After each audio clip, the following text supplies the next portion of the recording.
Nous sommes avec Thierry Jacquemin, responsable de la société d'édition TJ Édition. 22 mai, sortie d'une bande dessinée intitulée La boîte à rustine, une bande dessinée consacrée au Tour de France. Une bande dessinée d'ailleurs. À qui on la doit cette bande dessinée? À Didier Ocula, qu'on connaît bien, puis il y a un autre monsieur. Ah, avec Thomas Liera.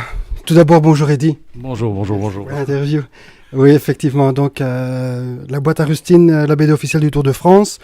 Donc, c'est un accord que j'ai eu avec ASO à Londres il y a plus d'1 an, sur lequel on a plongé dans une histoire faisable. Et d'ailleurs, je te lance aussi pour le prochain, éventuellement, ce sera Roland Garros, puisqu'ils étaient tous les deux là. Et donc, avec ASO, ça s'est bien passé. Nous avons obtenu la licence pour réaliser 3 BD sur 3 ans au niveau du Tour de France. Et là, donc j'ai cherché un dessinateur et un scénariste pour cette BD. J'ai vu que je peux dire exceptionnel parce que c'est vraiment du super boulot. Et puis est apparu notre ami Didier Ocula qui, avec son Black Country White Spirit que j'ai lu, que j'ai acheté, que j'ai lu et que j'ai fortement apprécié. J'ai téléphoné à Didier pour le féliciter. Donc il y avait très longtemps de ça, il y avait bien une quinzaine d'années qu'on se connaissait et puis on avait travaillé ensemble au Sporting de Châtelet puisque j'étais président du club et Didier travaillait aussi pour le Sporting de Châtelet. Et à partir de ce moment-là, comme tout bon Carolo, connaissant Didier, c'est qu'il lui manque une petite case aussi et que je suis à la recherche d'un personnage comme celui-là. Ça a fait tilt tout de suite, donc je lui ai proposé le projet. Il a accepté ce projet avec un grand défi pour lui. Et puis voilà, il y aura 3 tomes. Donc je suis très content de travailler avec Didier Ocula. Et en l'occurrence, comme dessinateur, toujours comme bon Carolo. Et, je fréquente certains bistrots de Charleroi. Tous mes potes le savent, fatalement. Et notamment le Bastia à Charleroi, Dédé et Roméo. Et puis, en discutant et en buvant un verre là-bas, il s'avère que le beau-fils de Roméo est un grand dessinateur italien qui a travaillé chez Pixar, dont je voulais absolument le rencontrer. Donc, Thomas Liera, je l'ai rencontré. Il a travaillé pour moi sur les 2 tomes du rugby, la BD officielle du rugby du 15 de France. Et puis, c'était l'homme tout trouvé pour nous dessiner la BD officielle du Tour de France. Donc voilà, mon équipe est réunie.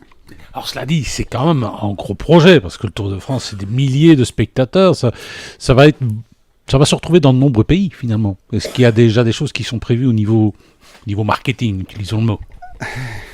Chaque chose en son temps. Effectivement, c'est la BD qui pourrait se retrouver dans le plus grand nombre de pays possible, puisque, effectivement, le Tour de France touche l'ensemble du monde entier. Donc, pour l'instant, elle sera en français et en néerlandais. Et ensuite, pour le tome 2 et le tome 3, il est fort possible, puisqu'il y a une société de licence qui va essayer de vendre notre produit aussi bien en Amérique du Sud qu'aux États-Unis, qu'en Asie, qu'autre part en Europe, fatalement. Et donc, fatalement, elle sera peut-être déclinée dans d'autres langues.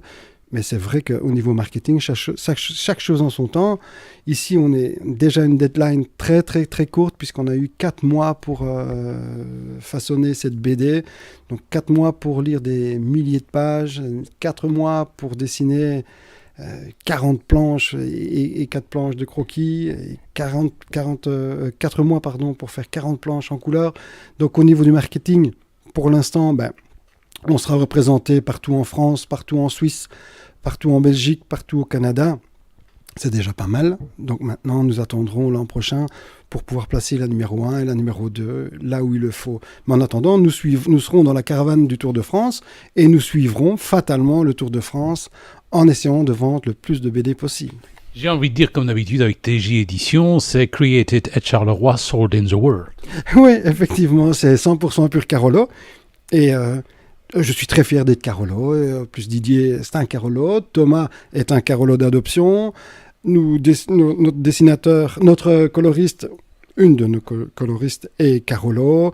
La mise en page est faite par un studio Carolo. Nous imprimons malheureusement pas chez un Carolo, puisqu'il n'y a plus d'imprimerie de ce nom-là. Quoique, j'avais une proposition, mais bon, elle n'a pas été retenue. Et je pense qu'à Charleroi, il y a encore de bons restes.